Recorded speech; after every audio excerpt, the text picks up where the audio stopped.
Yes, we're back, people. We're back. It's another episode of The Breakdown. It's a bit different this time. We're not going to break down the game exactly. We're going to go into a bit more about Arteta and his time at the club, especially this season. So let's get into it.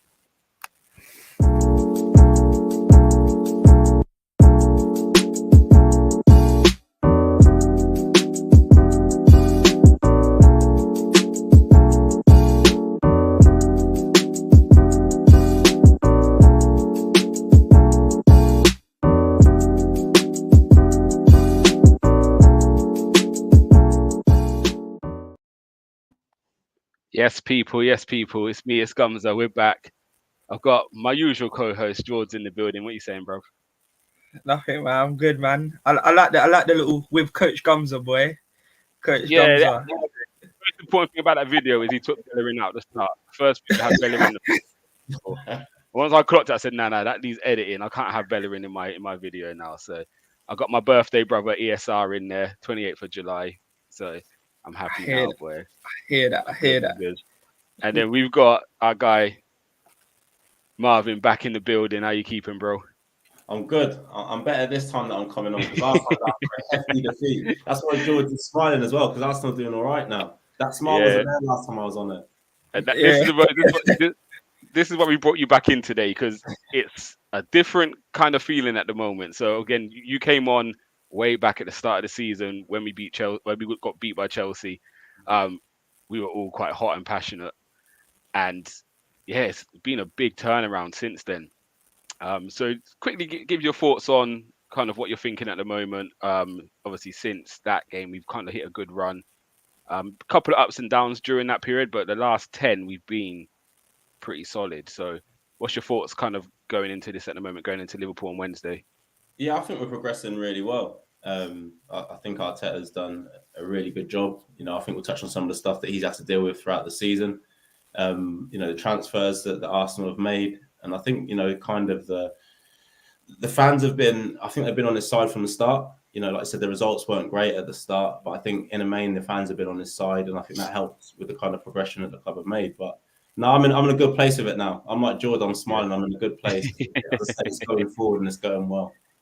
No, I hear that. So I remember at the start, you said you was in love with Arteta. You've read a lot about his philosophy and his coaching style, and you was very, very all for it, wasn't you? And again, after them 2 results, it was crazy. Or 3 results, was it? It was Brentford, City, and then Chelsea. But is this kind of more of what you expected to see from an Arteta team? What we're seeing recently? 100%. But I do think he's altered his philosophy as well.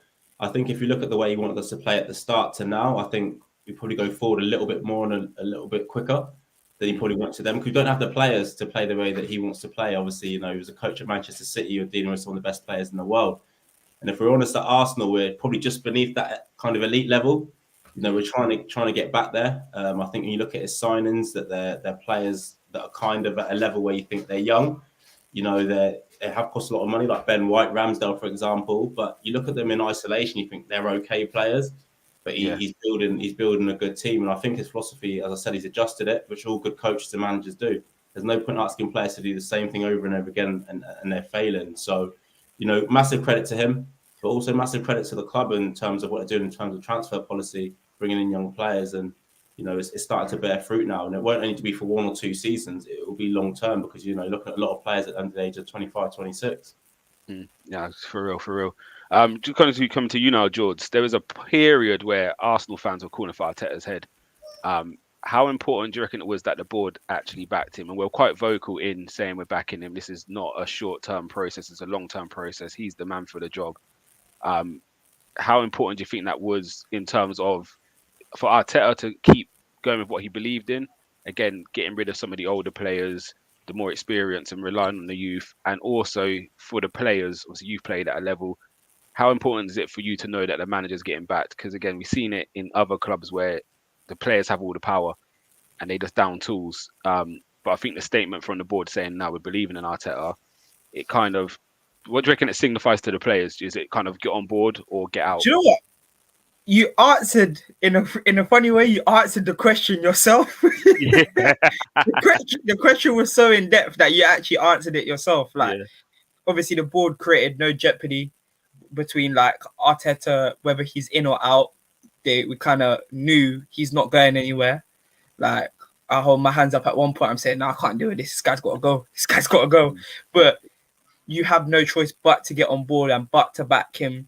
And once you see certain players that, like Marvin was saying, that you can't ask them to do that because it no longer becomes the player's fault. If you keep asking them to do something that you know they physically cannot do, it's no longer their fault no more. Like, you have to manage them differently. And once you start to see, all right, if that's the way you want to play, these players are now going. I'm talking about the Mustafis and whatnot. Yeah, like the younger players are now coming through and starting to feel like they can express themselves because they're not leaning to those kind of older senior players that are making the same mistakes or killing the vibe at the club or whatever. And I think it's bridged the gap between the club again, like the club and the fans. Like I said last week, like I feel like we can get on board with the performances and we can get on board with the players, and especially that, you know, all the players are young. For me, especially, a lot of the players are my age and I love seeing them do well. So yeah, Saka, Ben White. Ben White's a bit older than me, but I like to see them do well, and it's good to see that they're getting these opportunities that I think they deserve, and they've got the ability to obviously do it as well, which they've shown. So I think it's important to see like the club being Arteta being backed by the board, and obviously now you can see the philosophy and what the structure of the club is. I don't think you can help but not get on board. Yeah, and I hear that. So one thing I think's been a big difference, we was trying to play from the back, and even when we brought Ben White in, it still wasn't really working. The start of the season, who do you think is the most important signing? I'm gonna go with mine first. I think Ramsdale. I think he's been crucial. Do you guys echo that, or would you kind of say someone else was the most important signing this season? No, I reckon Ramsdale. I reckon Ramsdale as well. I think, you know, being a defensive player, having that. And listen, I didn't know how good he was. You know, what was your thoughts when we first signed him? He was battering him. I was confused because I'm like, this guy's been relegated twice. Like, it didn't make any sense to me. It really, really didn't. And, you know, like you say, he's gone from strength to strength. 100%, I was not on board with that signing for that amount of money as well. I didn't think he was coming to start. I was thinking he's just coming in as long-term replacement for Leno. Like, that was... But I think that was a problem as well, because Leno was done. And I think we knew that Leno, like, couldn't play for Arsenal. Like, he couldn't. He was making far too many mistakes towards the end of his kind of playing. And I know he's number 2 now, whatever else. So that was another thing. If we had a strong number 1 and we brought in Ramsdale, I don't think the pressure would have been on him as much. Especially from me, I was thinking, this guy can't. But I think he's been brilliant. You know, I think he's been... On that note, hats off to Leno. Because I don't think... we're not in the training ground, innit, but he could have easily been a bad egg for the club. Yeah. I've seen him the last few games where we scored late against Wolves and things like that, and he was on the touchline, jumping on shoulders with the rest of the players. Like, I think he seems like he's just accepted it. He probably knows he's going to move on in the summer. He's probably had a gentleman's agreement in place, and he's just... But again, if you're getting paid, 150 grand a week, whatever it is, like, for 1 year, I'll sit on that bench happily. But I wonder if he did that from the start, George. I wonder when he first got dropped, like I think he's come to terms with it now. I wonder how he was at the start. I would like to know, innit? But you know what keepers are like. Yeah, definitely. Listen, there's some bad eggs out there, man. in terms of keepers, like, obviously you guys would have played with a few. What I get from Ramsdale, not even just the kicking. I think the kicking is really good, but the organisation, I think the players obviously trust him a lot more, even when not even just with the feet, when it comes to him coming out and things like that. What difference does it make when you've got a keeper you can really rely on at the back? Like, you played centre back, didn't you, at Bournemouth when you first started? Yeah. Like, what do you know what I mean? What's the difference with a keeper who you just can trust? Like, how does that do for you in terms of starting position? Yeah. Do you know what I mean? If you're a kid, you start higher. Just the risk factor. Like, what difference does that make? Not only got keepers to pull off big saves, you know, you can rely upon him. Listen, I played with some bad goalkeepers where you're thinking, like you're saying, you're sitting deeper, you're trying to do things that you probably shouldn't be doing because you're trying to affect the ball, the shots that he's having to deal with. So you're probably, like, without realizing that you're trying to overcompensate for him. I think having someone like Ramsdale that not only pulls off big saves, but he's demanding, constantly talking. That talking from a goalkeeper is absolutely key. And it might be, listen, at times they might be talking absolute rubbish. But just knowing that they're talking, it makes you switched on. And also, you're alert. You're alert. You have to be alert. Exactly. And, you're alert and it kind of holds some assertiveness as well. Like, keepers that I play with have always been kind of the big characters in the dressing room, innit? Like, I'm not really messing with the keeper. Like, they're usually much bigger than the players anyway, whatever. But like, when they hold that certain level of assertiveness, like Martin, whether they're talking, I don't know if I can swear on here or not. Yeah, innit? you go for it. Whether they're talking shit or not, Yeah. you're still gonna listen Yeah. because you know what? They can see the whole pitch for one. Two, like saying that assertiveness and that level of respect that you will naturally have for them. Like you see Gabriel and Ben White will listen to him. Whether that's even dropping, going up and pushing up, whether that's drop deeper so I can give you the ball for the pass. They got trust in him and he puts that same trust in them. So I think they got a nice relationship between them and the balance. So I think I didn't get to answer, but I think Ramsdale is the biggest key of the new additions. Yeah, no, I agree. He's been a breath of fresh air, and I think it's that confidence. Like he's got that shithousery in him, hasn't he? Where do you know what I mean? I think it was Leeds when they were onto him, and he's kicked the ball and he's kind of fist pumped at him and giving the "you're shitter." The whole Ruben Neves thing the other day when he said about the celebrating, he's ran straight past him in his face. Like he's got that about him, and I think this is the arrogance Arsenal haven't had for a long time. And again, it's rubbing off on me because I'm going into games. Before the Leicester game, I'm actually sitting there thinking, why am I not worried? Like I should be nervous about this game, and I just felt relaxed. And I think he's kind of started something. I think with just his belief, and I think the others are really feeding off it. And again, confidence is a big thing in football, isn't it? If he's confident behind you, like it's gonna kind of just filter through the team, definitely. I think Ramsdale at the moment probably will get our signing of the season. I think there's no doubt about it. He's been quality.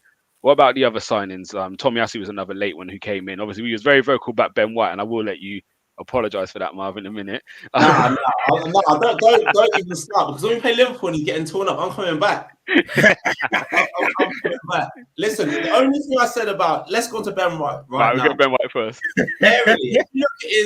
If you look at him last season, the amount of headers that he lost, it's his weakness. Even against Brentford, he wasn't assertive when they're taking long throws.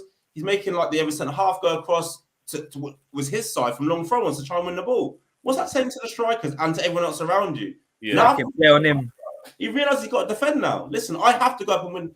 If you're playing a centre back at the top level, when the other teams do the analysts work on you, they're going to say Ben White's not very aggressive in the air, kick everything on him. It's going to get worse for you. Do you know what? You might as well go out there and get your head bust a couple of times because after that, they're not going to be kicking on you no more. So he's had to grow into it. Obviously, he's a young boy, isn't he? So listen, he's matured a lot in the last 6 months. But listen. I think on the floor, absolutely brilliant. I still think aerially, and obviously it's in the Premier League, not that many teams play like long balls, etc., etc. I still think it's a weakness for him, but you can't. Listen, he's been fantastic, to be honest. Would you partner the signing of Tomiyasu down to that as well? Do you think? Because I said we was in for Emerson Royale, who's not more of a wing back, but again he's more attractive of a footballer as such than Tomiyasu. Tomiyasu obviously can play centre back, like started off as a centre back and moved out to right back. Do you think that was a kind of part and parcel of why we went for him over Emerson? Because like in the air, he's not too bad. So him playing next to Ben White helps out a little bit. Do you know what I mean? It's of course that element. He's defensively a bit stronger. So do you think that's probably why we pulled the trigger on him and not Emerson Rowe? It might have been something different, but do you think that was a factor we looked at? I think that was definitely a factor. And if you look at both of those two right backs you're talking about, they're both over like 6 foot. They're both like relatively big for fullbacks.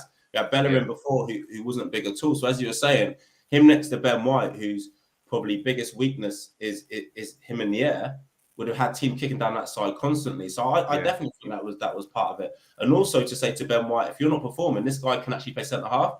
And we've got Cedric that potentially could go in at right back. So it's all about competition for places, isn't it? And, you know, as I said, Ben White's been absolutely fantastic. But again, that's down to the manager. Looking at what's the weakness? What do we need? Looking at a profile of a player rather than the name of a player. Because we were linked with bigger names at right back. And he went for somebody who's kind of unheard of, you know, for a majority of people. So again, it's about profile. It's not about names. So I think that was part of it. And I think it's helped Ben White. Yeah, definitely. So I'm just going to get to a couple of comments quickly. DWTC is in the building. Mr. Don't Waste a Tweet. Again, we love the little icon there, Ian Wright, legend and that. So he's saying hello to all of us. He's also said, Ramsdale, my concern was why not get Leno out the door so they could use funds for a midfielder. We played it safe at a cost, future lower transfer fee for Leno and no depth in midfield. So I think he was thinking if Ramsdale was coming in as first choice, why not try and get what you can for Leno then? And then reinvest that in the midfield, which obviously that was probably the weak point. But then if Leno gets injured, then if Ramsdale is injured, who do we put in goal? I think Also, that, not for form. Also, Yeah. if Ramsdale doesn't come in, Ramsdale, listen, of all the things that he's doing really, really well, part of that's down to Lennon. That competition for places, knowing at a number 2 that, although I was saying earlier on he wasn't great when he was our Yeah, number but 1. he's still a level, isn't it? Like, Yeah, he's Yeah. capable. So if one of Yeah. us for a number 2 now, you're seeing Ramsdale in all sorts. You know what? Gumsa's not going in goal. You're not Yeah. getting, you know what I mean? Take your eye off the ball. So I get it, trying to reinvest, but you have to do these things slowly. If you try and do these chop and change all at the same time, I don't think Ramsdale has the form that he has now. He knows that there's that pressure on him because there's basically a guy that's probably 4th choice for Germany sitting behind him. So, and to be fair to that point, Leno hadn't done anything really wrong. None of the goals we could say are his fault, like up to that point. And just can't pass yeah, out. even that, even that. I remember in the summer, that was one position I said actually he's all right. Just leave him where he is. Like we got a bigger fish to fry, but obviously they're targeted. It seems to have worked. In terms of profile or something, let's finish up on the others. Obviously, we spoke a bit about Ben White, Tomiyasu, Ramsdale. The other 2, pretty much unheard of: Sambi Lokonga and Nuno Tavares. No, I heard of Lokonga. Odegaard as well. Oh, you played against Lokonga, haven't you? Nah, I didn't play tour us up, man. Serious? You didn't? I bet you did play. You just don't want to admit it. Yeah, no, he tore us up. No, I played. I couldn't get near him. Like he Seriously? started. You know what? He started centre half. Like No way. I'm not joking. I was like, "Who's this little boy?" Like, Yeah. who is this little boy? You should have seen him. This guy, next level. Like that. Playing for either, and someone put his stats up to like some madness. I swear he was leaping, stepping forward with the ball, like unbelievable. So when Arsenal went for him, I was like, yeah, that's a decent one still. Yeah. So, do you think we've seen the best of him then? Because you've firsthand seen what he can do. Do you think we've seen the best of him at Arsenal yet? Like he's always had a couple of games. I think it was the Liverpool game as where we probably saw his last game. Like he made a couple of mistakes in there. That was quite a big game for him to play in. Yeah. So do you think the ceiling for him is a lot higher than what we're potentially seeing at the moment? Yeah. We'll see a lot more from him. But you have to remember when you have young players, their form's up and down. That's the thing. That's why him age 20 or 21 will be worth a lot less than he will be 26, 27 because he's more consistent then. He's played more games. So there's no way we've seen the best of him now, but we've seen enough to know that he's a very, very good player and he will be a very good player in the future. But being in and around this group of young, ambitious players as well will help him massively. So all the training he's doing and getting dipped in that of games will serve him well for the future. But no, he's not been at his peak, but he'll definitely get there. He'll be a really good signing. Yeah. George, I'm going to come to you with reference to Tavares then. What's your thoughts on him? His time so far at the club? Like, yeah, what do you think he's a good number 2 for Tierney for now? I have no doubt that he's a good number 2. Like, no doubt at all. That I wouldn't even be fussed if I had to play him. Like, I think yeah, he's a bit naive at time and he can let the occasion get to him, for example. But it happened to both of Nuno and Sambi with the Liverpool game. But if you look at the way Liverpool play, and they capitalize on you and they press you, and the crowd's roaring and whatnot, it's tough for a younger kid, isn't it? Like they're both young people, isn't it? So naturally, they're gonna maybe crumble or whatever a bit under pressure like that. But I think that's what makes them and that's what builds their character. Like you don't get everyone just being a gem like Saka that can just deal with that no matter what, innit? Everyone deals with things differently. So I think that Tavares is a great signing. I think he's a part of the project. And I think he's more than capable. Obviously, I know you had the stinker against Forest, but the Forest one was his worst. Yeah, but listen, that's part and parcel of it, That's part and parcel of it. We played bad as a team, didn't we, against Forest? Yeah, we played horrid, absolutely horrid. And the thing is, the Liverpool game, I remember coming on the stream straight after, and I was like, it's harsh and it's overcritical, the abuse he got. And I think it's just because it was Tierney who was kept out of the team. Is why we target Tavares. Because any mistake he makes, we're going to look for him. And again, it was one bad pass. He did get punished. But in the whole overall game, he kept Salah very quiet. Right. And here what? If you would have started Tierney that game, and Tierney would have made that mistake, you'd have been like, we had Nuno that's in very good form. You should have just played him. Yeah, and I think we'd have been lenient on Tierney because it was his first game back. He wasn't fully fit. Arteta's made a bad choice. But sometimes I think we're not playing many matches. You always kind of got to start with your form team. Like if your team's winning, for me, you don't really change it. Like we're seeing with ESR, he's up to the Christmas was our player of the season for me.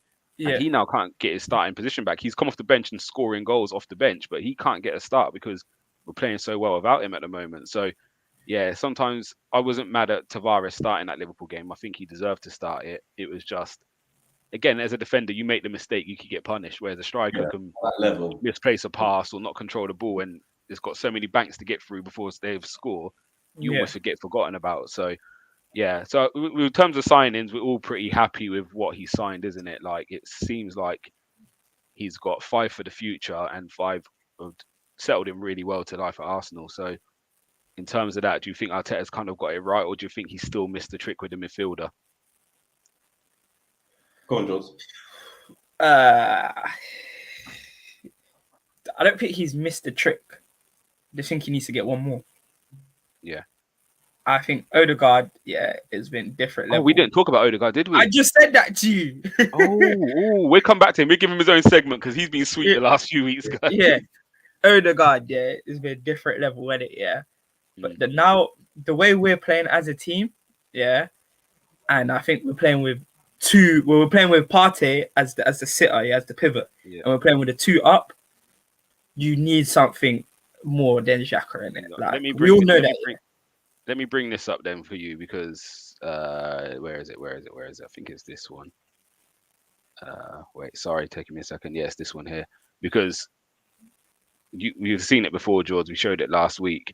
So top of the screen, the 2 pictures at the top, Marv. That's Arsenal against Everton. Yeah. Xhaka's hotspot was literally sitting on Gabriel's lap. The square box is obviously where Xhaka's playing, and we spoke about it on the stream, and we were saying, why doesn't he just go and engage higher up the pitch where the referee is in the star? Mm-hmm. Then if you see the bottom 2 pictures, now this is Arsenal playing against Watford. Yeah. So we're seeing the square where Xhaka was in the Everton game. That's kind of the position he was playing in.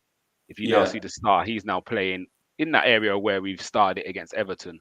In that referee spot. So it definitely looks more like a 4-3-3 when we're attacking and a 4-2-3 when we're defending. So I think this is what Jordan's going to touch on now, where in the double pivot, Xhaka's not saying he's too bad, but now we're playing with him higher at the pitch. Do we need a more creative or attacking midfielder, or someone who can contribute a bit more in them positions? Or for defensive shape, does it work with Xhaka being there because actually defensively he's more switched on than some of the other players? So carry on, George. Sorry for what you're saying. I just think that there's obviously you've got ESR that can play that role, absolutely. But I think that even touches back to the whole subject of this topic anyway, like with Xhaka playing higher, like the adaptations to the team and whatnot, Like, I've always been taught in it by, especially from youth team days, from my youth team manager, play on their shoulder, play on his shoulder. Because if you play on his shoulder, he has to mark you in it.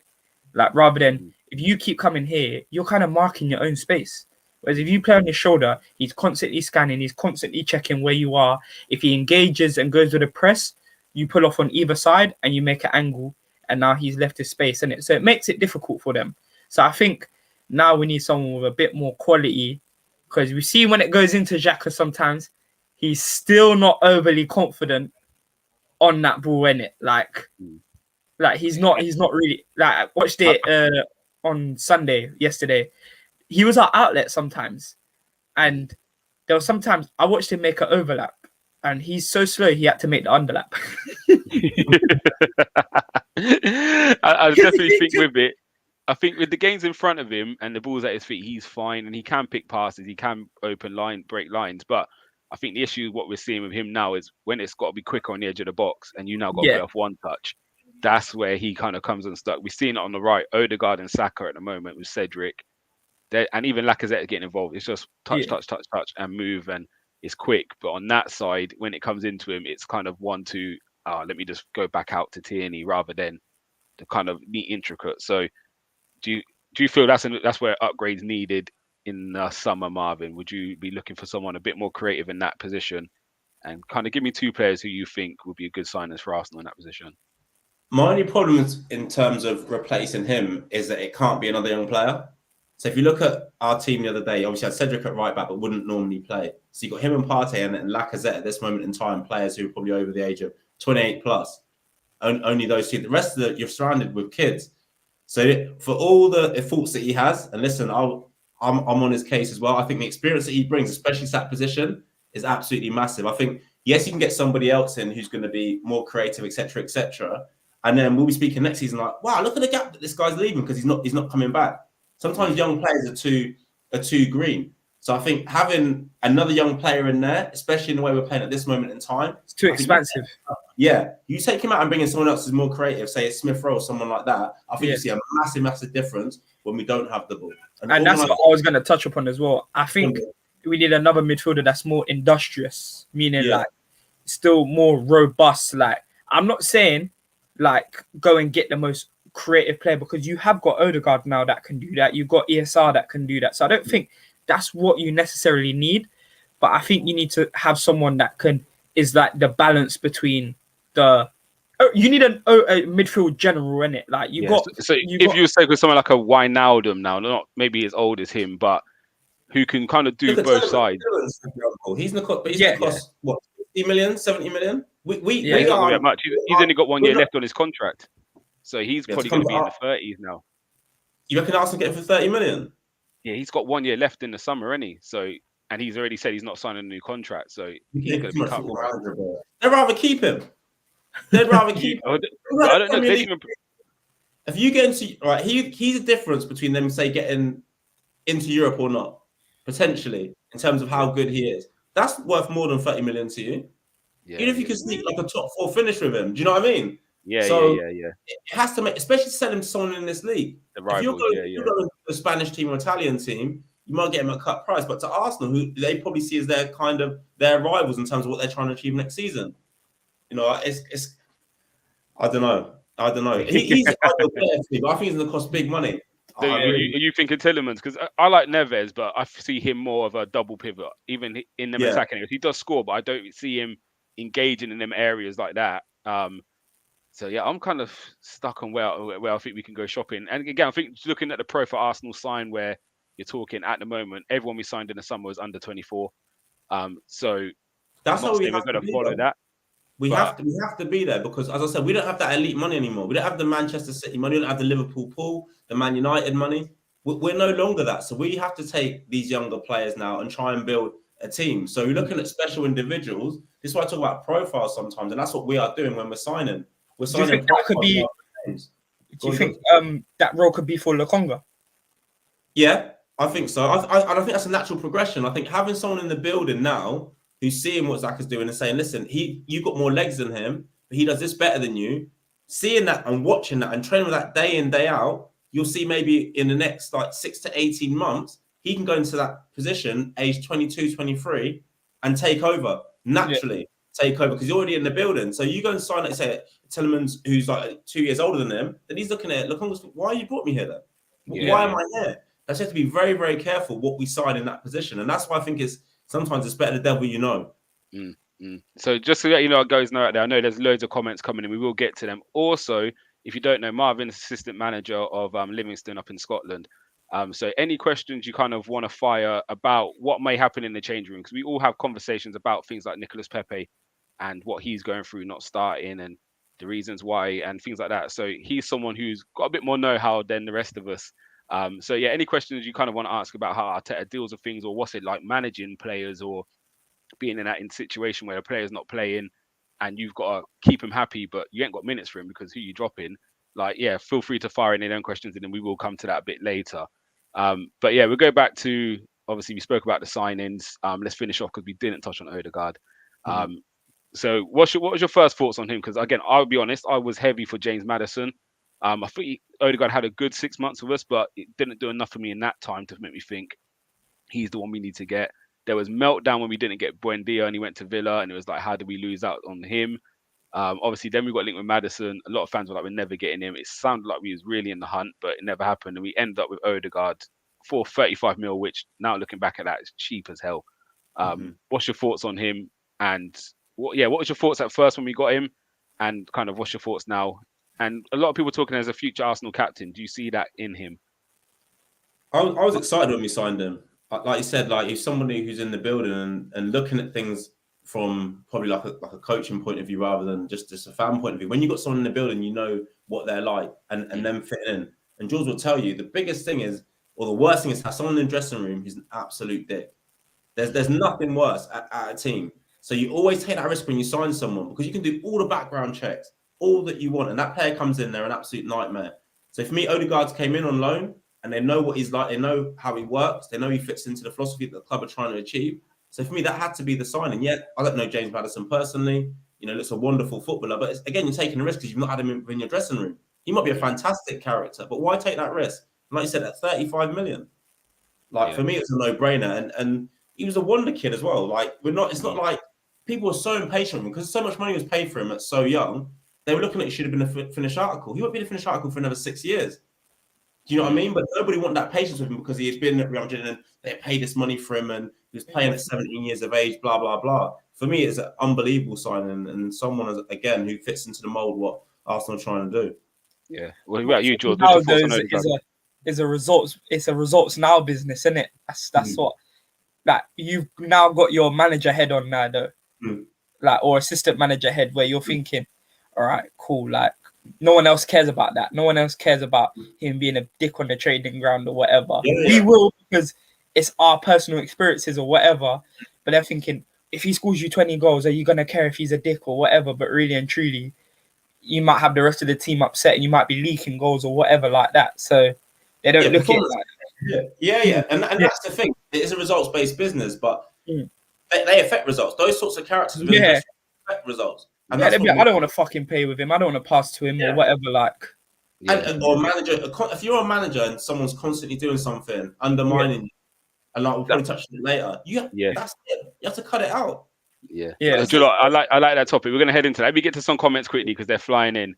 So DWTT is saying Tavares and Sambi are good squad players, but I always wanted a strong starting 11, then fix the depth. I think that was in terms of obviously the Xhaka thing. Like, should we have replaced him in the summer? Again, who knows? But I think end of the season, it might have been a good decision. And again, these two young players have now got a year's experience playing, where if we now going into Champions League football, they've already had a season with Arsenal learning the system. So if there's an injury to Tierney or Partey or whoever it is, these guys have had a year with us. They know the system and they've played in the Prem. So it's not as big a hit if someone gets injured from the first team. Big Dogs is here saying big up the panel and Gumsa the GOAT. Man's on every stream. I try. You know, it's like we ducking and diving from work sometimes. We've just got to quickly jump on for a little 20-minute stream and that. But yeah, we're here. You said DWTT, Arsenal finally have glaring holes, non-scoring striker and Partey partner. Should be an easy summer transfer shopping list. We will touch on this later about what we want to do in the summer. And Big Dogs is saying we still need to upgrade on Xhaka. Yeah, I think most people will agree with that. Tell him how we're attacking Liverpool. We might come to that later, Silver. I don't want to give it away because, you know, Klopp and them lot will be listening to what we do on the show. So we don't want to give it away too much. And this is what you were saying earlier about the profile of players and the youngsters. Big Dogs said we can't have a squad full of youngsters.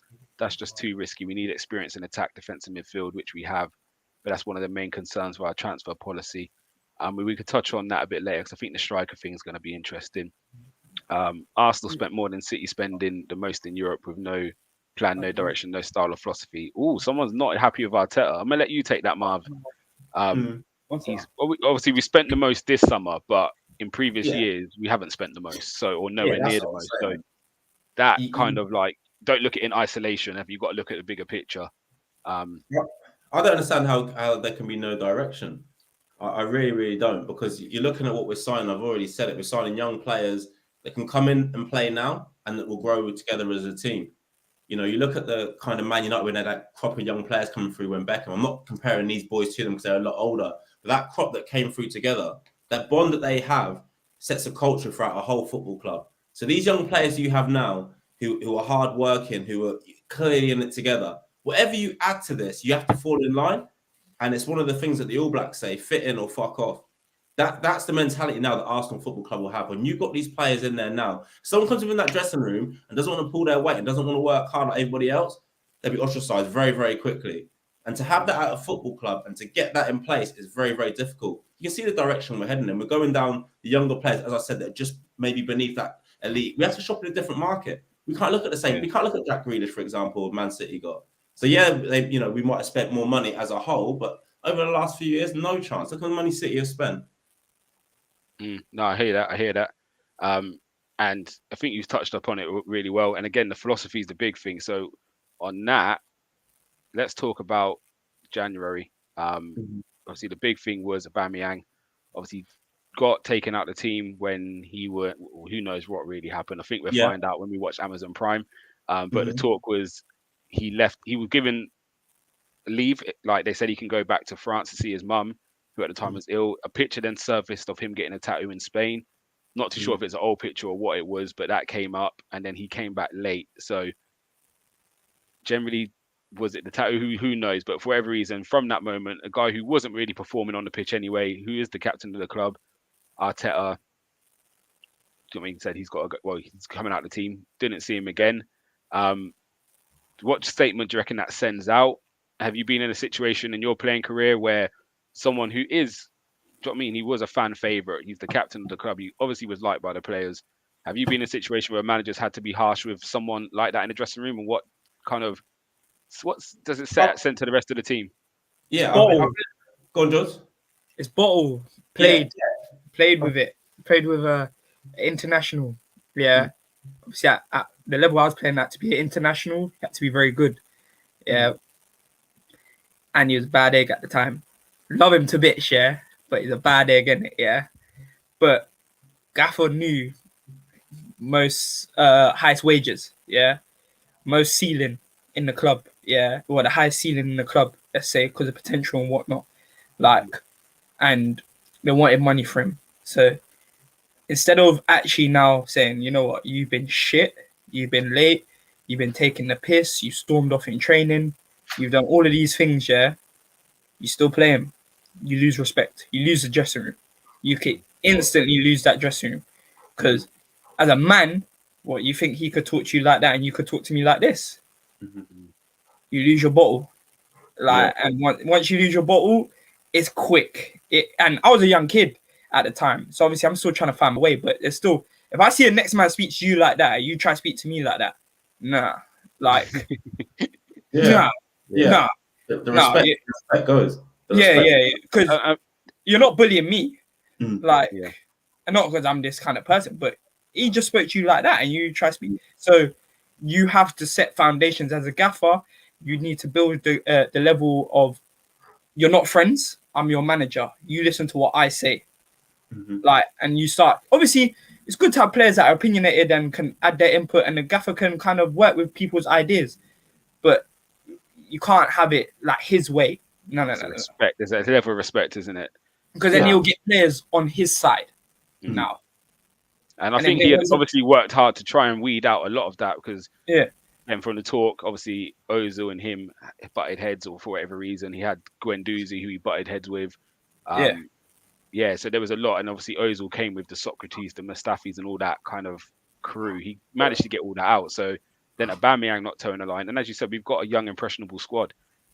What's that telling to Saka, to Smith Rowe, Martinelli? Like, if your captain, your main guy, is running amok. So do you agree, Marv, that it was the right decision to kind of ostracize him? Again, I always said I don't feel the crime matched the punishment, as such. So for what the crime was, did he need to be treated the way he was? But at the same time, bigger picture, it probably was just to send a statement, isn't it? Like, from what we knew what the crime was, let me tell you something. A lot of things happen in dressing rooms that never get out to the public, that never ever get out. So that, I'm not saying that there is, I'm playing devil's advocate here. They could have been 3, 4, 5 incidents up until this one. But one thing you have to do as a manager, and Jordan touched on it very well there, is you have to have a blanket policy. So whether you're my top goal scorer or you're my 5th choice striker, the rules are the same for absolutely everybody. Why? Because everybody in between you two needs to know that I've got no favourites. As I said, I'll back you all 100%. But should you start breaking rules, should you start disrespecting not only me, but your fellow teammates? And that's the important thing here. It's not Arteta via Aubameyang. He's disrespecting his teammates as well. You're given leave and you're supposed to come back at this time. If the bus is leaving at this time and you miss the bus, that's not on me as a manager disrespecting. It's the whole squad. So you have to have this, It's like, for instance, we're talking about these young players. If you got an analogy, like let's use an analogy, if you got a bowl of fruit and you've got 15 bits of fruit in there that are rotten, and you put those 5 fresh bits that you just got from the supermarket, organic, everything, put them in there. You come back there in a week, what's happened to those 5 bits of fruit? Are you shopping Waitrose? Right. Listen, Marks and Spencer's. Yeah, he's not Audi with us too. Yeah. But you take that fruit out of the bowl and you put those 5 fresh bits in there, they can stay fresh for a lot longer. And this is what I talk about cultures and having these dynamics in the dressing room. He couldn't get away with what he did. Whatever it is, the man just saw that wasn't acceptable. And he didn't come out in public and absolutely slag him off. He said he's not playing and that's it. He's not involved and that's it. But behind closed doors, he'd let them know in certain terms, doesn't matter who you are. I'm leading this ship. And if you don't want to be on the ship with me, do you know what? Go and jump on another one. And that's what you have to do. And I think, especially where we're trying to go. Go on, George. Touch on your point about he came out, he didn't really say the crime. I think that's the best thing he done by not saying the crime. Because you say the crime, you kind of put yourself in the firing line now, because like you're saying, I don't know if the crime really fitted the punishment. He doesn't need that. What he's saying is my decision is my decision. Yeah. The board had backed him on his decision, because in football, you might be the manager, but if the board's telling you you've got to play someone, you've got to play him. Yeah. I've witnessed it. So overall, I think they stuck to their guns and they done the best thing. There was like assertive and like committed to their decision. That's why I think it's paid off. Yeah, no, definitely. And yeah, I think since then we're going to go into the next bit, because I do believe since then we've seen a massive turnaround in Arsenal. Not saying again that Aubameyang was to blame for our lack of form, but I definitely feel the system we now play fits better with Lacazette. I think we're seeing more from other players. We were struggling to get Aubameyang into games, and it's not his fault. You've seen what he's doing at Barcelona at the moment. He's still scoring. But I think in this Arsenal system where he's playing, it just didn't work for him. Whereas now, with Lacazette leading the line, we seem to be a bit better. So I'm going to bring up the form table, and this is the form table in the top, in Europe. It's even got Championship, League One, and teams like that in there. Third tier in Italy. The 5 big countries, so England, Spain, Germany, France, Italy. This is the form table, the last 10 games, sorry. So you can see Liverpool first, 1-8, drawn 1, lost 1. Arsenal second, 1-8, drawn 1, lost 1. And you can see the teams that are in there, like 22nd place, 21st place, Juventus, Atletico Madrid. Fulham having a good season, are 11th. So I mean, it's not even just top leagues. This is all over Europe in any division. You'll be the Sheffield Wednesday, the 3rd tier. So yeah, do you reckon that coincides with the change? The 2 games we obviously dropped points in that run was Man City and the 0-0 with Burnley. So this kind of came after the Aubameyang fallout. Do you think that's had a positive effect on the rest of the team? Like it's made them kind of buy in and believe in what Arteta was doing a bit more, do you reckon? Or do you reckon it's just a bit of good fortune? I think it's a bit of both, but I think it's definitely that every player know within there that no one's bigger than the football club. And like I said, like football's not an individual sport, because let's look at the players that we have in our starting 11, for example. If you're doing a Premier League 11, would any of them get into it? No. I always say there's no one really world class, and I think Partey's our best player in stature. He hasn't been good until the Man City game. Now he's started to show what he's about, but apart from him, I wouldn't say any of our players really walk into any other team. Really, and that's what shows you how important it is to have a team and have dynamics of a team. Because it's not about individuals. You can have the best 11 individuals, your team could be absolutely horrific. But all these things that Arteta's put in place, like I said, signing the young players that are all hungry, all want to go that way, but they all want to go up. They all want to achieve things. They're not players who come in here to see out their final days. They all want to achieve. They want to go on to the next level, whether it's playing international football, at World Cups, European Championship, African Cup of Nations, whatever it might be. So all these things. And again, that Aubameyang thing, you can't play that down. Because if you let him get away with that, boys in there would have lost respect from being like, hang on, Aubameyang can get away with that. If I did it, he wouldn't let me do that. Knowing that Aubameyang can't do it, he was the highest paid player at that moment in time, like say a fan's favourite, has pulled everyone into line. Now everyone knows what's expected of them, the demands that are put on them, and everyone's enjoying their football. Look, even Lacazette looks new lease of life, it looks like. All I see man is skinning on social media. I had to mute Arsenal social media because all this man was doing was laughing. We're catching licks. Now look at him. Now he's a leader. You look at him. He's now a leader. Now he's thinking, do you know what? I need to lead these young boys, because the manager doesn't care about your name, the name on the back of your shirt. It's how you are as a character. And he's now out there captaining the team and looking like a young, fresh player again, because he's enjoying his environment. So I think it's played part, definitely. Yeah. We was talking about Lacazette now. Let's get on to him, because obviously form speaks for itself. Obviously, we've got Liverpool Wednesday, so we could drop a few places, or you never know, we could go above Liverpool in this form table, but I think we'll find out on Wednesday. But yeah, looking at Lacazette, obviously that's another big thing we've got to address in the summer. Is we was heavily linked with Vlahovic in the January window. We ended up not going for anybody, which I quite liked. I think we was doing the streams throughout. A lot of the panel, Canners, I'm calling you out. You was losing your head. There's a couple of others, Niger. A few of them was losing their heads on the. And I said, actually, I'd rather us just wait than force it. Bring someone in, 20 mil, 30 mil, who's not what we really want, and then in the summer we can't. Then just say we miss out on our main target because we're 20 mil short.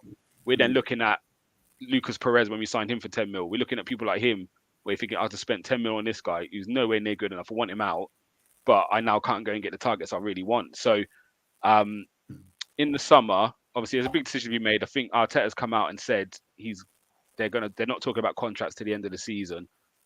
Let's play, we get top four. Let's just say we get top four. Would you allow if Lacazette wanted to sign, would you give him a new contract? How long would it be? Or would you say, right, you've done your job, you got us top four, it's time to move on, and we're going to go and get whatever striker it is we're going to go and get? Or do you think Lacazette still has a role to play at this club? Absolutely, George, it's a role to George, play. I'll go to you first. You giving You him know a new me, contract? I've been backing Laka from day, innit? Yeah. Even though the man don't score and you might miss a chance, I'll be like, Laka, bro, you got my neck on the line here, yeah. But I continue to back him because the same way Marv was saying about Leno not going too soon, yeah, you can always revert back to if you buy a striker and it's taking him a while, and you might need to sit out for a minute, yeah. You might spend big money on him and he might come with his price tag and whatnot, yeah. You might need to sit him out for a minute and put Lacazette back in there. I'm not saying go and start Lacazette as your main striker next season or whatever, but even if you do, like, it's good, it's healthy competition. Lacazette's character, I think he helps the young kids and whatnot. He's always skinning teeth, as Marv said. So I think he's a person that, from what we can see, he's easy to get along with. And he also sometimes accepts his role in it. Like, if the striker's better than him, I don't think he has any qualms with the striker playing. And he knows that he's not in his heyday like that no more. So I think if you keep him around the squad, you give him a 1-year contract. I don't think you give him anything more than a year. If you give him a year, say, look, here, take this. You've been a good servant to us. Yeah, this is your year contract. If you want to stay, you want to stay. But you have a lot of responsibility with these young lads and they look up to you. I think that would make the young lads happy as well. Because if you go and get rid of him and you bring in a striker that they don't like and they can't gel with, they can't vibe with, they'll be like, wow, like they ain't got no one to lean on. And at that age, you need someone to kind of lean on as your little safety blanket. You can go to Lacazette. Who knows that they don't speak to him off the pitch? Yeah. And I think it's like you're saying with reverting back. Like, again, a new striker could come in, not hit the ground running. And then all of a sudden, if we do get rid of Lacazette, you now need 2 strikers. So now you're bringing a second striker in who might not hit the ground running again. And now you're stuck. At least you know what you get with him. Like you said, it seems like everyone enjoys him. It seems like people enjoy playing with him.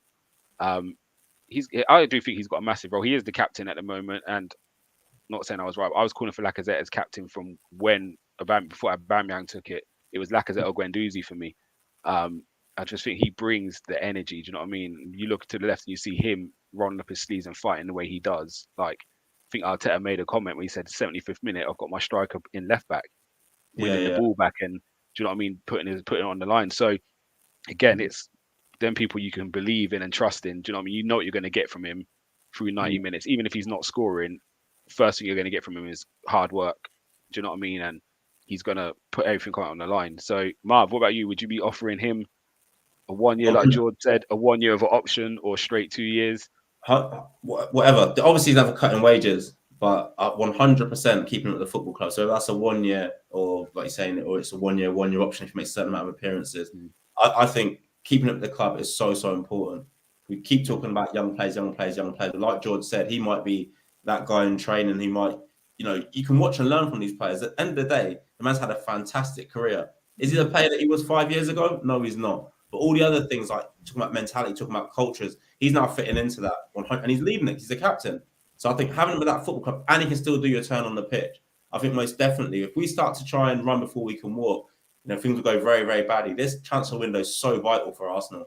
So vital. Yeah, but I'm keeping him. Yeah, we're split in the comments. Big Dogs is saying we need to move on from Laka, and he wants to sell Eddie. You know my feelings on Eddie. Leave my Eddie alone. Nah, I think if one's to go, it has to be Eddie. But I don't think there's even a comparison though. Like, I'm not being funny, and I know Eddie is a part of the Hairlem boys, and you might have a sentimental touch to them or whatever. But I don't see you being the levels to take us to the next level. No, he's not. So yeah, I think it's Laka and someone else for me. And let's be real, he's been quite fortunate that Aubameyang wasn't pulling his weight, and Lacazette obviously wasn't scoring, and people were crying out for goals and whatnot. And now we've got a system that fits us to Lacazette's role and whatnot. Yeah, otherwise Eddie wouldn't be near it. Yeah, but I think what Arteta's done with Eddie, he's been very smart with Eddie, and there was times where, remember, Lacazette and Abba wasn't starting, and it is Arteta's way of saying, I'd rather throw the kid in than you two if you're not pulling your weight. So it should always be in the back of the mind. Actually, he's not ramping. Like, even though I'm Lacazette and I've had a great career, he's still putting this little kid in before me. So if I don't do the fundamentals right, so now on this, we're going to this. Let me ask Marv a question. Obviously, Arteta's like 40 years old, yeah. And Marv, you're obviously mid-30s, yeah. Yeah. We'll put you at young 30s, and it make you feel a bit nice. I experienced a manager who still had a player's mentality. Yeah. Do you still have your player's mentality? Of course you do, in fact. Of course you do. Do you still think like a player? Because it is a drastic difference between a manager thinking as a manager and a manager thinking as a player. Because I had a manager thinking as a player that when he got pissed off with us not doing it, he thought he could put on his boots and come and do it still sometimes and what. No. Never. Like, from time to time I join in training, like, to make the numbers up if we're doing certain drills because I have to. But I'll be out there in my trainers. And that's the important thing. When you make the crossover from a player to coach, assistant manager, whatever it might be, that is it. So my mentality now is focused purely on being a member of staff, not a player. Yeah. Just quickly on yours, Marv. Sorry, just because we said we're talking about Lacazette, and I did like that question, George, to be fair, because Arteta is still young. Do you know what I mean? As a manager. But in terms of the Lacazette thing, how difficult do you think them conversations are? Obviously, you've gone through your career, you've come to the back end. So obviously the conversations are different now, where it's kind of like, we're signing you on this contract, but it's not to benefit the club more than benefit you. Obviously, we think you're a big part of it, but actually your role's now massively changing. You're not going to be the guy who plays 36 games a season. Like, you're now looking at your starting 15, 20, say. Like, how difficult are them conversations? And when you get to that point in your career, like, do you think Lacazette's 30? Is he going to be happy hearing that? Because he probably still thinks he's got 4 years left at the top. Like, do you think, is that a difficult conversation to have as a manager and as a player when you was on the receiving end of it? Like, where was your head at when you're hearing them kind of conversations? The conversation for me is very, very easy, because if the manager's honest with the role that he wants you to play next season, you decide to stay, then there's no grey areas. Nothing worse than Arteta going to Lacazette saying, you're going to be my main number 9 next season. He signs a new contract and we sign a big striker, and then suddenly Lacazette's on the bench. See, as long as you're honest with a player, that's all you can be. So if you two are in my team and I say to George, you know what, Gumsa's going to start ahead of you this coming season, but it's up to you to wrestle the shirt off him. Do you know what I mean? That's it. And if George says, you know, I want to leave. But if I say to Jordan, you're going to start, and then first game of the season comes and you'll start, and he said to me, Marv, what's going on? You told me I was going to be playing. I've been there. Right. You know what I mean? So just be honest. As my manager, as a player, I stopped when I wanted to stop. Last season, I was captain of my football team.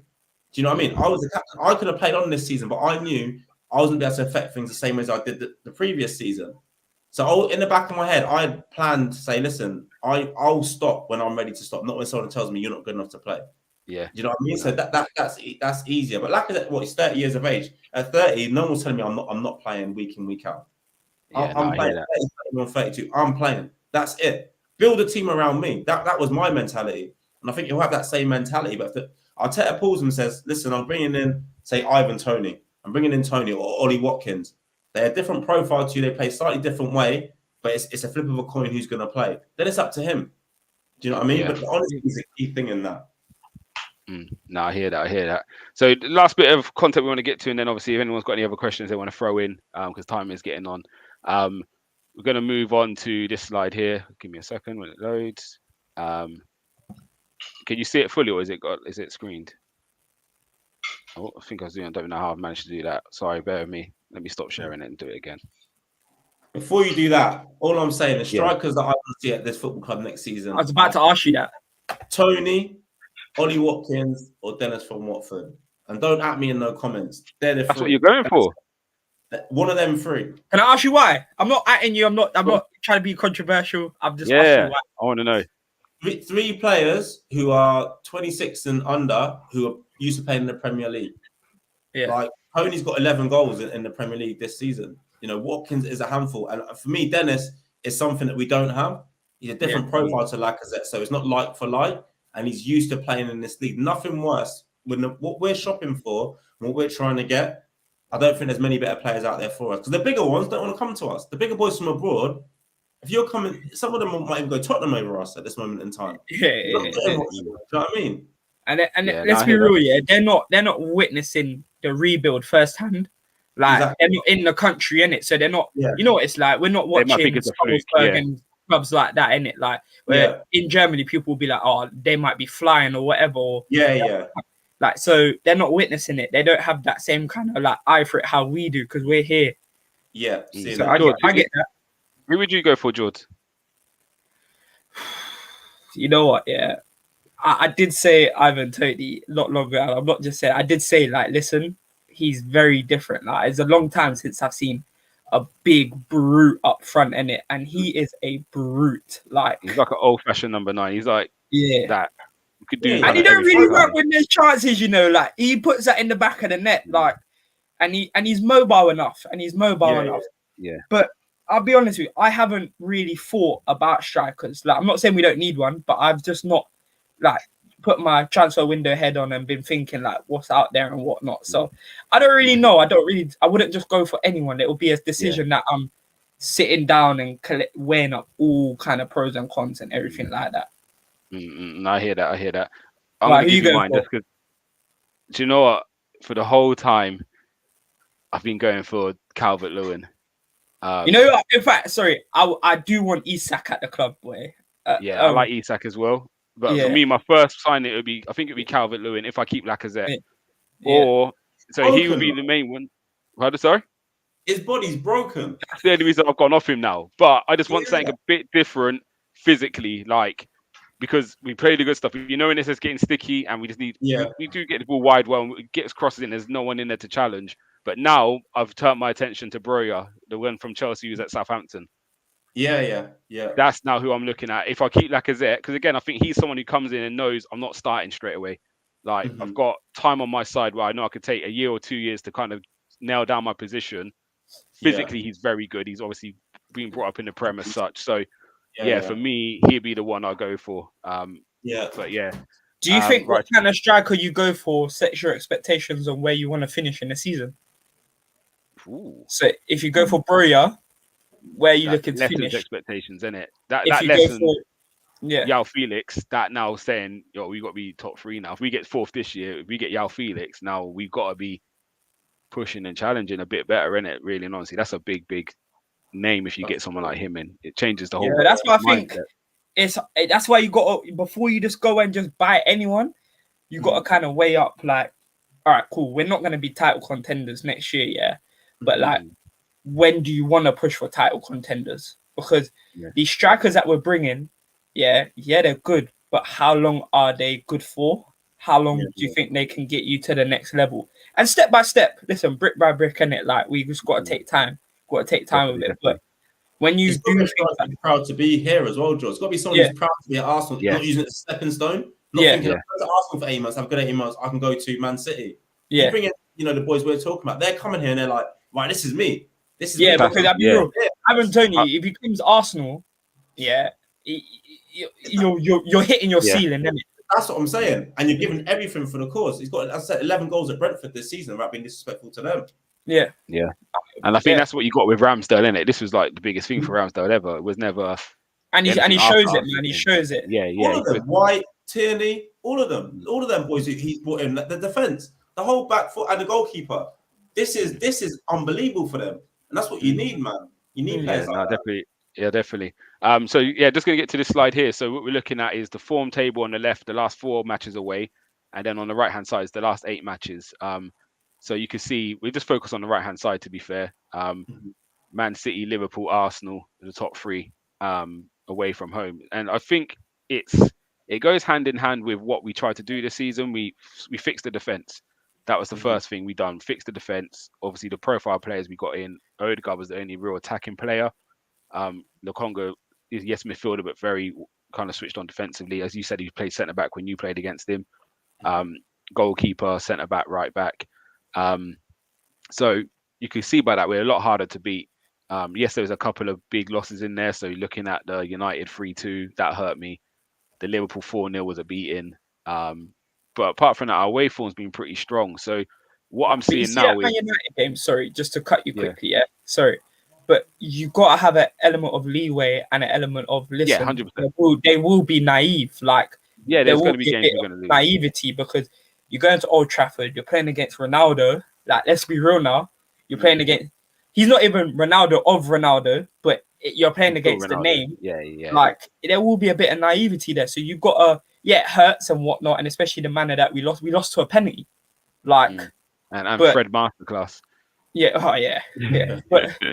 but yeah, like, I think we got to have a certain level of acceptance for certain things and understand that this is a project. So we don't want to get beat. I do agree with that. But I think in the last few weeks is what I was trying to say just now. Yeah, I'm seeing a change in our philosophy where we look now a bit more expansive. And this is what I think the summer is going to be very much about the final pieces, because you can see the football we're playing is a lot better. And do you think that was a clear intention of let's sort the defense out first, and then we can always adjust what we need to do going forward? And how hard is it to do that? Do you know what I mean? Like, what for you? What's the hardest bit to coach? A lot of people say scoring goals is the hardest part, but again, if your back line's weak, what effect does that really have going forward? I think we've seen it with Liverpool. They used to score a lot of goals, but was nowhere near challenging until they got Van Dijk and Alisson. Listen, if you don't concede, you don't lose. So do you think do you think that was what he came to do? Look, I'm fixing the back line first. Once we happy with that, then we can start being a bit more expanded. Again, you see in Xhaka's position, he's 10 yards higher. Do you know what I mean? It's a lot more fluid. So do you think that was kind of part of the rebuild? It was like sort the defense out first, and then 100%. It was legs. You needed legs. You needed energy back there. You needed boys who were almost excited to defend, had a pride for defending. You needed new age defenders, because we used to have any ball in behind Mustafi, without being disrespectful to him, was horrific. And anything in behind him, we were in massive trouble. So I think looking at that, Bellerin obviously after his injury again, I just think he thought, right, let me fix this first and foremost. And Xhaka he might be going higher now because he knows the confidence in the boys behind him. Talk about the defenders having confidence in Ramsdale and being that bit higher. And George was saying earlier, being that bit more aggressive in your positioning. Midfielders are probably now doing the same thing. And that takes time. Knowing that the boys behind you can actually defend. And you don't have to sit in front of them and hold their hands. So, again, fixing the defence first and foremost is the most important thing. And I think that's where a bulk of our money went on doing. It happened to me that was on the weekend, the last 2 weekends. I'm getting annoyed at speaking to the manager, and I'm saying, like, not getting chances. Like, I was scoring goals and whatnot. I said, I'm setting up chances. I said, it's not always about me, it's about the team. But I said, you're not asking me to do certain things. And I'm saying, I don't want to do it at the moment, because as soon as I press and I make them kick long, I'm not running 40 yards back, because I'm saying, I've got to help them, because they ain't got the capacity to defend that. So I'd rather just let them have the ball in front of us and just break us down. So exactly that. That's a perfect example, because then it's affecting your mindset and what you can do. And then people on the side will be saying, why is George so deep? Why is he not pressing? Because you have no confidence in the boys behind you. And I can't. Difference between fans. Hey, if I can show the goal, what happened fucking on the weekend, they took a goal kick. No, it wasn't even a goal kick. I think the ball's gone to them. I pressed and I made him kick. He can't do anything. He's got to kick because you can't take the touch. I'm robbing you. It's gone through our midfield. It's along the floor, by the way. It's not a good contact. It's gone through our midfield. The guy's gone to take a touch. It's gone. It's a bobbly pitch. It's gone over his foot. The gap is fucking like you could drive 2 buses through the centre half. The striker's gone through and gone round the keeper. And I'm saying this is exactly my point. I say if I don't press that, because I'm not if I don't be tenacious there and think like if I press that I can rob him, Lick it, or yeah, I can someone else would lick it. make Yeah, him uncomfortable or whatever. Yeah. Mm. I'm saying, you know what, I can actually prevent that, because I'm saying if I just stay there and let him bring it down, he ain't finding that. It's not a pass that he's found, but he can't do that. Yeah. Yeah, It's yeah. affecting your mindset and affecting you as a player. That's what I'm saying. That's why you need confidence in the people behind you. You build from the back. That's why you build from the back. And I definitely think that was Arsenal, because again, if you look at Lacazette's position is quite deep anyway. But if you remember, we used to always talk about Lacazette and Aubameyang being like left backs or centre midfielders. Like them two were so deep. Yeah. Like our start of a line of press was in our own half. Like we never used to press until they used to reach the halfway line. Like, and again, the problems came with that was we couldn't get out when we won the ball back. Yeah. Our centre backs were on the 6-yard box, so all of a sudden it's just getting look forward, and it's just wave after wave of attack. And yeah, that seems to be a clear change. And again, it's just that belief, isn't it, in what's behind you? Like I can go and chase that down, because even if they slip it past me, I'm confident them at the back are going to deal with it. Them. Exactly. And that's what things as football fans, you think philosophies take 2 games to come into play.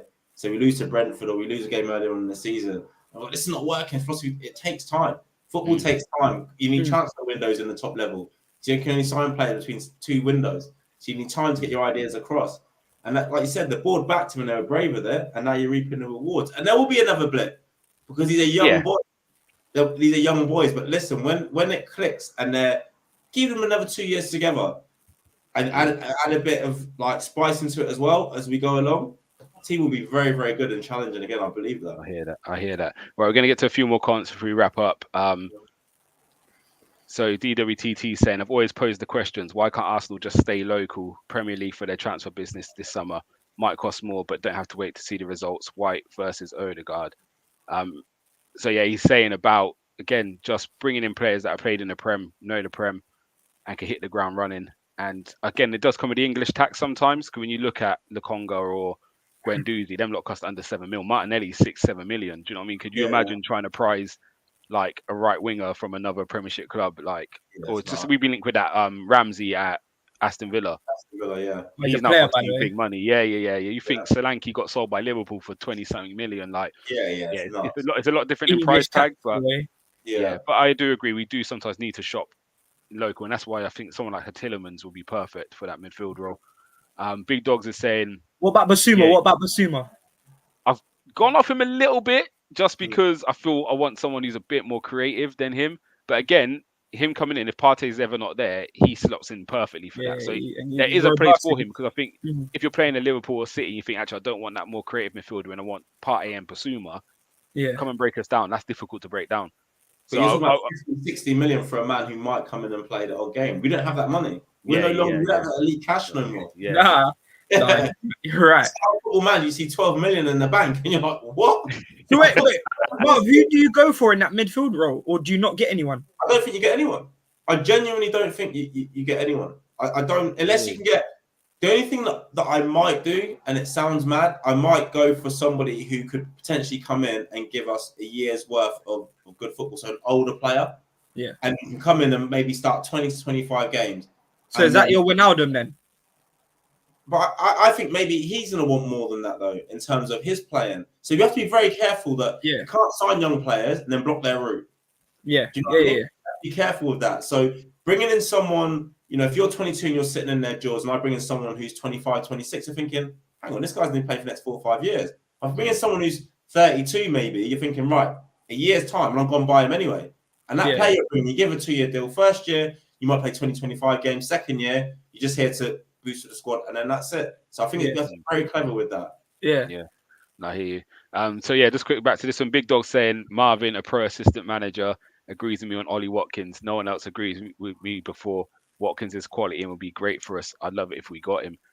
Yeah, I do like Watkins. I think I would still go Tony over him, but he brings a lot in terms of work rate, and I think again that can't be underestimated in this team, innit? Like that's first things first. I think we need. He can finish too. Yeah, he can, to be fair. Great addition to the show, Gumsa. First George and now Marvin. It's a great panel. Yeah, you lot put in the comments, and we want Marvin here every week. Got a King saying, yes, my people. He's saying, big up Marvin, part of High Down School Massive. Big up our Reading Armoury TV members. Yeah, we're doing it for the Reading boys this week. High Down was never better than Chiltern Edge, though. Less of that. Basuma is the guy I want. Partey and Basuma can break lines or creator in chief is Odegaard, and getting Basuma could see him put back further 4-2-3-1. Does option. I presume it is better on the ball than a lot of people give him credit for. But yeah, we'll see. I think time will tell. I agree with Marv on that one though. You get Basuma.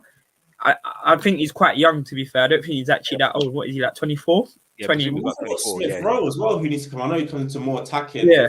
I've always said Smith. I would see Smith Rowe as an 8. I always said I've seen him deeper. The way he carries the ball.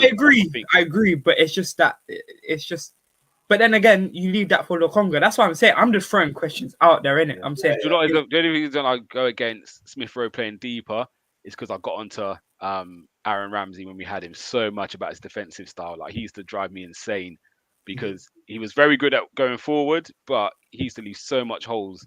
And you want someone more creative for Xhaka. Exactly that. So the holes he used to leave, you'll see again if you change the 2 that are in there now. Yeah. Sometimes it's horses for courses. Yeah, DWTP is not happy though. He's saying you just upset him. No change to midfield, so stick with Xhaka. As part of the group, he's got the long-term successor for him in the building already. Do you know what it is? Yeah, I just want Xhaka out of the club, innit? Yeah, that might be next season. We're keeping it. Do you know what? My thing with Xhaka, everyone always knows I hated the guy for years. Like I've gone openly and said he's been, for me, one of our worst signings ever, just because of what went around him. Again, it's not him as the player. Yeah, we definitely signed worse players, but the philosophy when he came in was he was meant to be the tried DM. to fit everyone with him. Yeah, and that was he was meant to be the DM to allow the expressive players to go and express. And what we had to do is get rid of all the creativity and bring in DMs to play next to my DM. Like, so for me, the philosophy with him was a big problem. And this is the first time. Again, what we've done is we've taken that responsibility away from him, give it to Partey, and we said to him, "You just go and do that." What I've liked about him recently is he didn't take the armband, so he's accepting what he is at the club. Yeah. And he shut his mouth a little bit, like he ain't talking. So just keep quiet and just keep delivering on the pitch. And I've got no issues with you at the moment. Fell into line. Everyone falls into line now. It's taken a while because these big extroverts coming around thinking it's their club. So Arteta's his first job in management will bully him. They're now falling into line. And that's what I'm saying. It doesn't happen over a 2-week period. But now you're seeing, like I said, shut his mouth. Lacazette's working harder. Everyone's falling into line now. Yeah. Everyone's falling into line. Yeah. So just quickly, last question. We've gone on for way longer than I thought, but we can carry this on all day, man. This has been brilliant. But in terms of managing personalities, I think this is another big thing Arteta's had to deal with. Like this, for me, we probably have one of the most toxic dressing rooms. I look back at little quotes that Klopp said when Oxlade-Chamberlain signed for Liverpool. He said, "I couldn't even play him in the first few months because he was so unfit." The culture of the club was really bad. Obviously, Emery tried to change it, but wasn't given much license to do so. So I think he was always fighting a losing battle. And again, the players oversaw him leaving. How big of a job do you reckon it was for Arteta to manage these players? I'm looking at trying to keep people like Pepe happy, like keeping Lacazette on side when he wasn't playing, seeing big characters leave, Aubameyang, Ozil, like big names, big characters, like world-class players leave the club. Like how big of a role and how hard is it to manage players who want to play? Like Pepe, no doubt wants to play week in, week out. Can't get in the starting 11. How difficult is it as assistant manager in your role, or do you know what I mean? As when you was club captain, having these conversations, how difficult is it to keep a dressing room harmonious? And do you reckon that played a part in not signing players in January? No, we have limited games. Like, why am I bringing more players in to make it difficult? Do you know what I mean? Do you reckon that played a big part in not signing anybody? Yeah, well, firstly, what you said in terms of Arteta, he has to do all that stuff that you've mentioned there whilst being his first job in management. So imagine dealing with all that. That's hard enough if it's like, you know, your Sir Alex Ferguson or someone like that. It's first job in management to have to deal with all those things. But I keep saying, honesty in football, and George will tell you, it's something that people be like, what do you mean be honest? Because there's so many managers and coaches that aren't honest. So if we can have an honest conversation with each other, whatever it might be, me telling you the best player in the world or you're out of form, as long as it's honest and you can say, do you know what? Marv was an idiot. I didn't like him as a manager, but he was always honest with me. That will do me. It's very, very difficult, don't get me wrong, to keep harmony within a dressing room if you have favourites. So if it's all down to football, if it's all down to you pulling your weight, training properly, being on time for things, these small things, make up to massive, massive things. And don't get me wrong, as a player, you can't go out there and perform brilliantly for me week in, week out. But one thing you can do is apply yourself in every single game. Effort is the easiest thing for a player to do. Trying 100% is the easiest thing. Like Jordan said about the goal his team conceded, it went under the boy's foot. That happens in football. Miscontrol, poor cross, etc., etc. If you're out there giving me everything, then that's it. So then I have to look at myself and say, tactically, am I doing things wrong? Which I think Arteta did at the start, saying, we're trying to play out from the back, these boys aren't capable of it. Or are these players not good enough to do what I want them to do? So in which thing I start to change things. And he's done that. Aubameyang going out for me, as I said, I loved him as a player. I used to always argue a lot in the group chats about Aubameyang. I mean, but doing that, he had to do it. He had to do it. As I said, it starts pulling people into line. And he's definitely 100% got us going in the right direction. It's tough because you have to have conversations. But for me, as a coach, I will always be honest with the player. And as I said, if I'm the manager and I'm not getting the best out of you, it might be something to do with me, it might be something to do with you. But either way, it's my team. And unfortunately, you'll have to go because I need to manage the rest of the group. It can't always be the blame of the player. Do you know what I mean? You have to sometimes take responsibility for yourself. Maybe I'm not as good as a coach as I thought I was. But it doesn't matter. It's my team. I'm still here. I'm leading the ship. So unfortunately, it's you that's got to go and not me. So listen, but honesty is key, bro.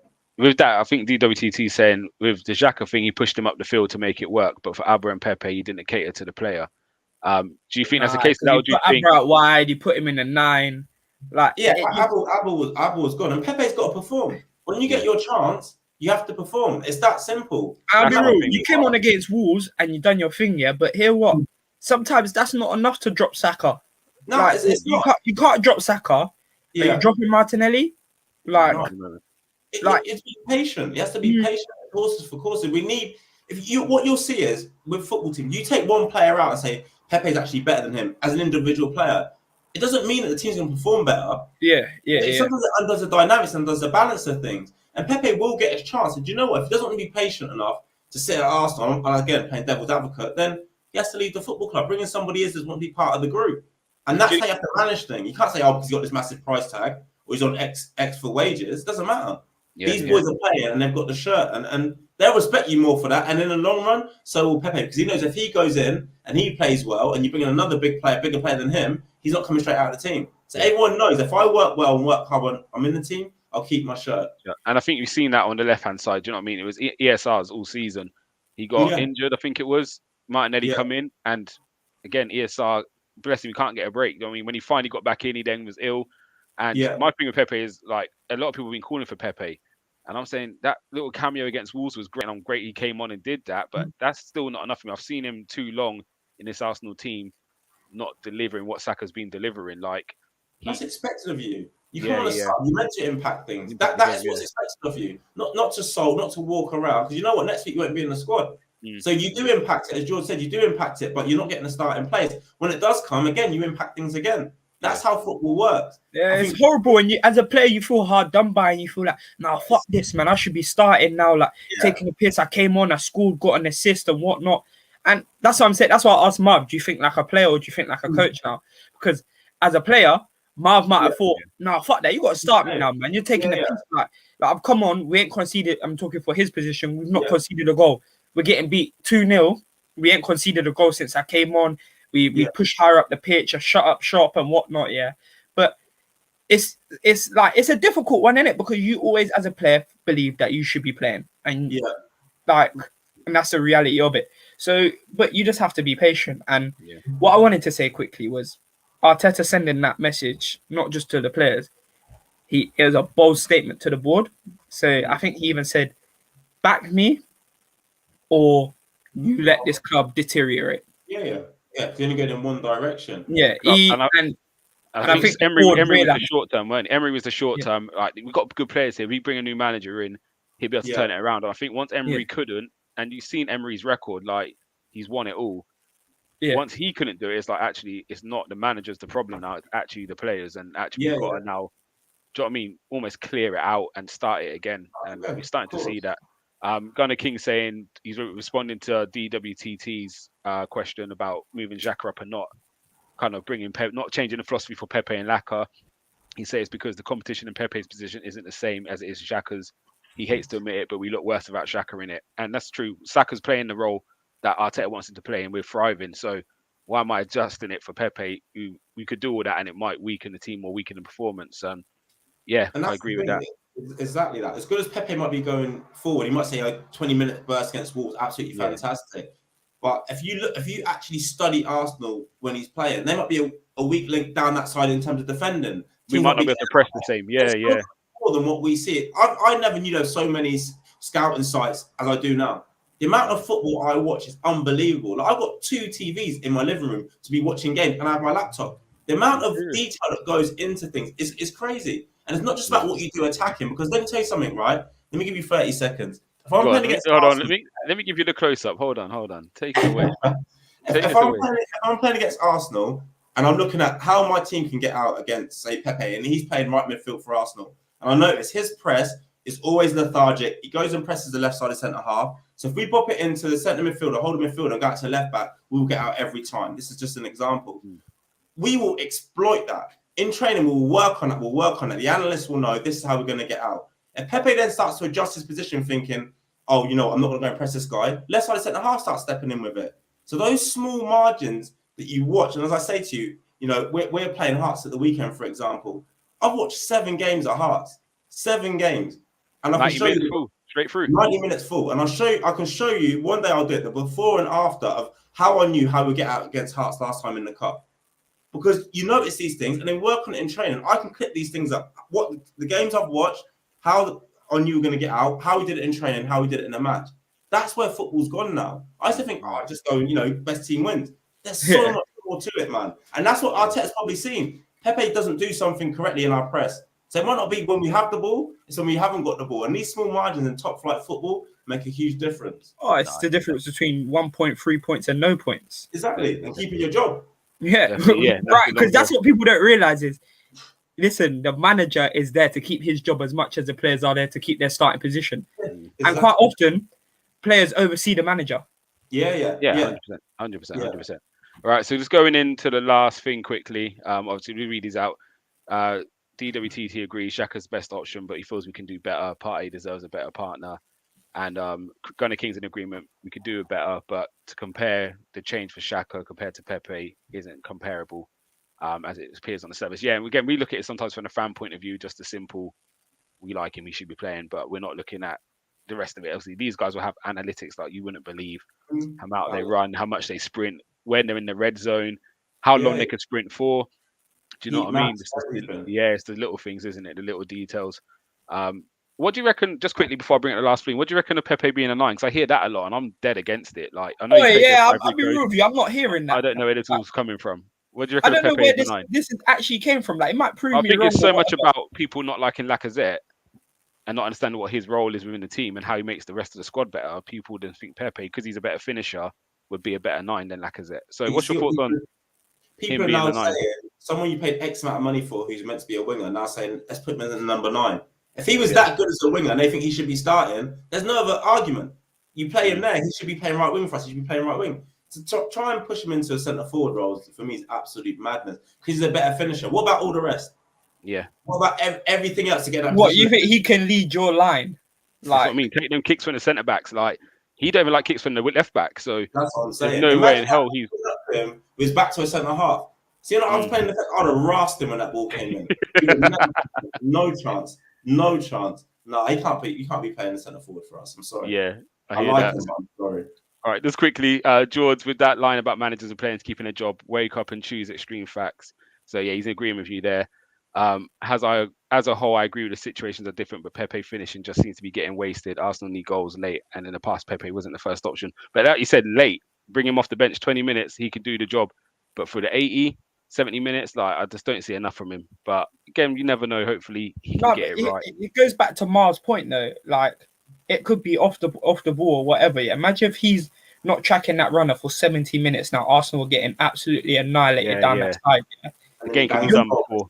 You're not having the game that you're having. What we expect you to have now. Because if that team's just getting out and getting out and getting out, you're gonna be running back. So now you ain't got the energy to run forward. I agree with the point that sometimes you think we are chasing the goal, why is he not coming on? That leads me to think, what's he doing in the week? Yeah. What's going That's what I've always said.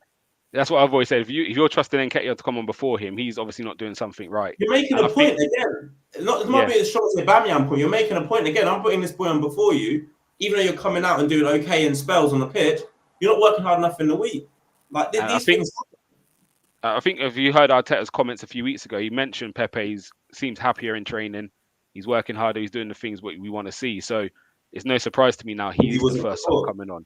and that's the difference, isn't it? So, so just quickly looking at the league table now, we're sitting in 4th.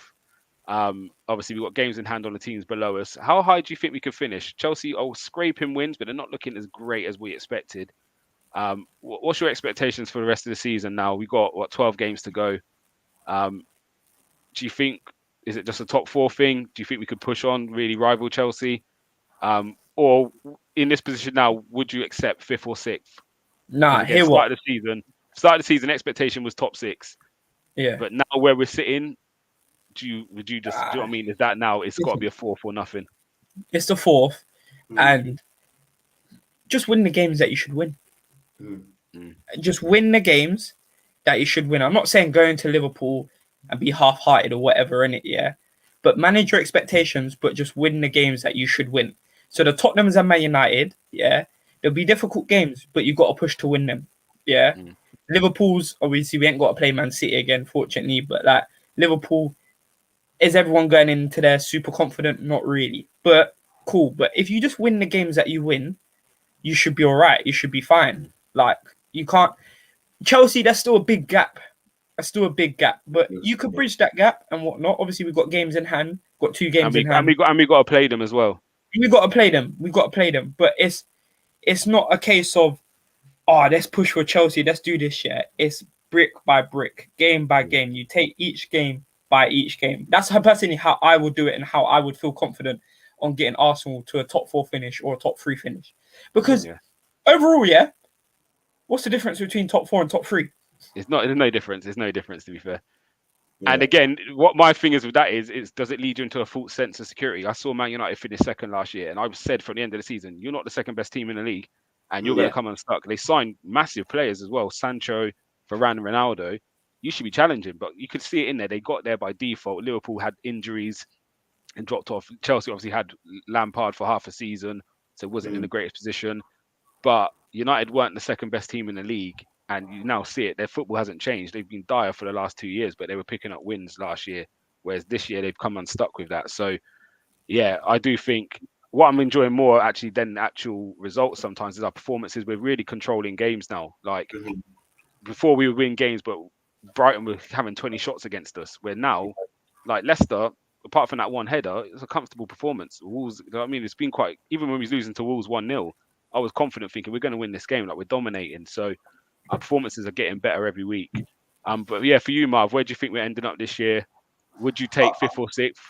No, I think where we are now, top 5 for us will be an unbelievable season. I really don't think we can play it down. Considering where we were at the start, still where we thought we were going to be, I was like, I'd have been happy with top 6. If someone had said to me to finish 6th with Arsenal start of the season, I'd have been like, right, take it, keep building.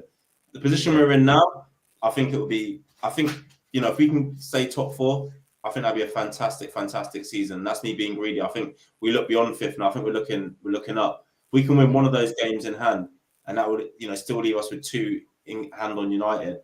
I think 4-point gap. Even if we only win one of the 3, I think 4-point gap will be enough. And as I said, you have to turn around to Arteta and flip in all the stuff he's dealt with, like you said earlier, mate. It would be a brilliant season. Season. So on a whole, going to wrap this up, but thoughts on Arteta? Are you happy with what he's doing? Do you think he's the right man for the job? Obviously, there was talks a few months ago about him getting offered a new extension on the contract.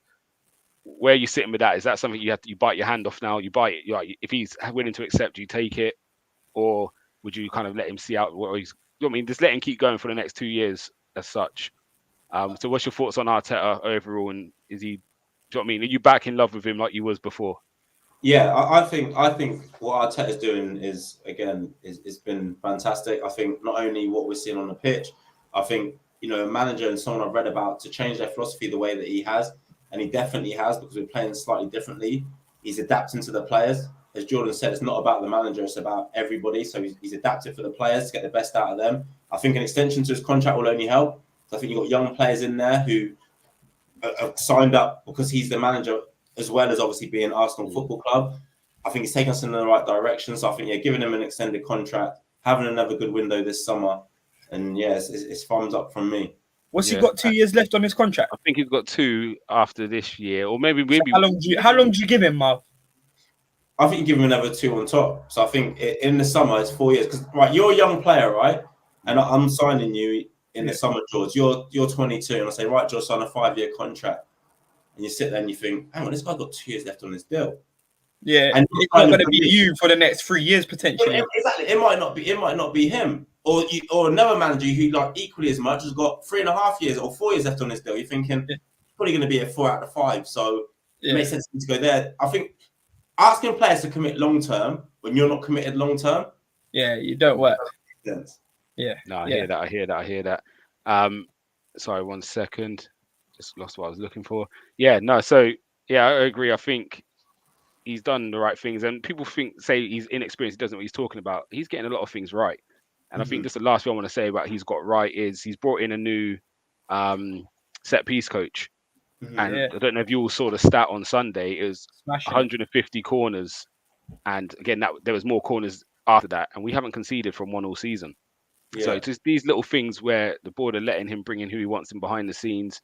Again, he's drawing these coaches from places like Man City and places like that. So yeah, when people say he hasn't got a pull or they don't believe his vision, people are starting to buy into it, and it seems to be paying off. And yeah, we've got to give him a bit more credit than he's getting. Do you know what I mean? Whether he ever wins us a title, another cup, or whatever it is, he's definitely taken this team into a new direction, and we're looking a lot better for it. So yeah, I think from George and Marvin, I think the manager's got our backing at the moment. I'm very excited to see where this heads going into, do you know what I mean, the future. And the future's looking very bright. Again, we spoke about the youngsters.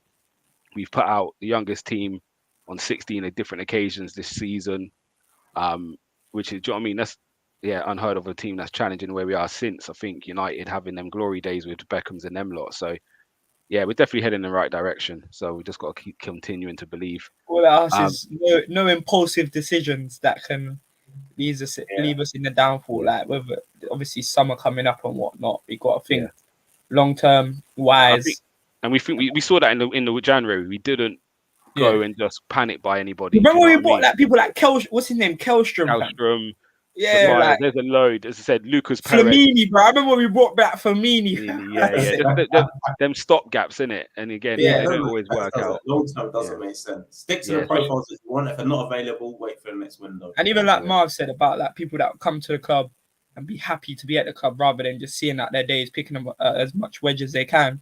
When you got people like William coming in, it showed like how the philosophy of the club was bad. Like look how he came back. Listen. I've been back to preseason overweight, but like, he was. I would say, you're at Arsenal, like you can't do it. He came like he was going to play in America or somewhere like that. That's what I'm saying. Play like a Legends 5-a-side game or something. Like, and that shows. That shows that there weren't really a real care. He's not pushing. He's not ambitious. He's won what he's won already with Chelsea. He had a great career. Now he's just thinking, it's a little payday until I hang up the boots or whatever. Definitely. But yeah, DWTT saying great show. All I can say is again, let's do this again. Marvy wants you back, basically. So you can't leave it. You can't leave it that long again. I'm gonna be on your case all the time. Gunner King's in the building saying, respect. No, Marv, I'm coming to spend a week as well. I want to break down. I want to see I've been speaking to this thing about obviously doing like that, the analytical side of the game and whatnot. So I want to come down. Obviously, when I'm down, we'll sit down and do it. Yeah, man. He said he wants to do pre-season with you again as well. Yeah, get them hills. You weren't overweight that pre-season. You went back, were you? I was, bro. That was the pre-season. I couldn't believe it. All I remember is every day I get a voice note. You'll see your friend Marvin. I fucking hate him, I do. I fucking hate him. Marvin Darnell, the biggest pricks in football I've ever met, mate. Bless you. But no, I appreciate both of you being on today. And again, we've got to do this again, man. It's been brilliant. But guys, obviously, Liverpool game on Wednesday. So you're going to get a reaction. You're going to get a preview. We'll be discussing all things of that. Gunsling is tomorrow. So there's a lot going on this week. Make sure you keep liking, subscribing, sharing, do all of that. And we're going to catch you in a few. Well, you'll see me next. I don't know when I'm back, actually. But definitely next Monday, you'll see me anyway. No, you won't, because I'll be in Southport raving it up, boy. So you'll see me when you see me, guys. You won't see me either. I'll be in Cyprus, boy. You have. Yeah, Breakdown will be back soon. But this is a great way to finish if we're not back for a week or two. But guys, it's all love. And look forward to seeing everyone again tomorrow on Gunslingers. So peace out.